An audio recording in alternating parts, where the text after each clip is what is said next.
De son père, le prince Albert II a gardé le souvenir d'un homme exigeant et intimide, mais non moins timide avec un sens du détail qu'il s'apprête à honorer.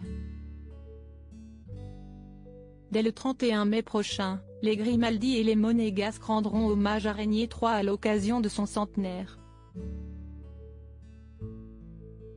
Avant le lancement des festivités, le souverain de 65 ans se livre sur leur relation. Lors d'un entretien accordé à Hello Monaco, le papa de Jacques et Gabriella confie avoir porté pendant plusieurs années une médaille que lui a offerte son père. Un cadeau pour ses 18 ans cher à son cœur sur lequel est gravé un signe astrologique du Poisson, le prince Albert étant né le 14 mars 1958.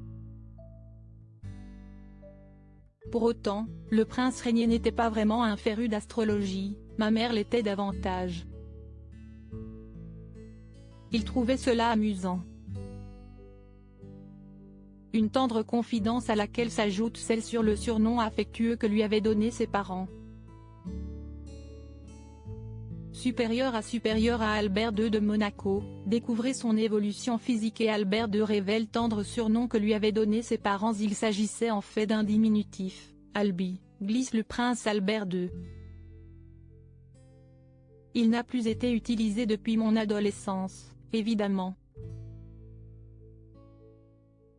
Pour ce qui est du réconfort, mes parents ont toujours été là. Ils prenaient le temps de nous écouter. Pour autant, il reconnaît être allé spontanément vers sa mère Grace Kelly. Son père était un peu intimidant, exigeant plutôt que dur, les gens qui l'ont bien connu disent que parfois il n'était pas facile. En fait, il était impulsif, à d'autres moments presque à la limite de la timidité.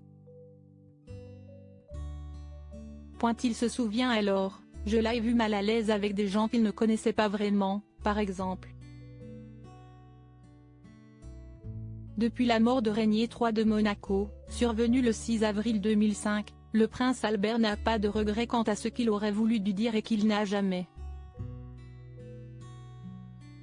Cela dit, il y a des fois où j'aurais aimé avoir son avis sur certains sujets, certaines questions, reconnaît l'époux de Charlène Whitstock.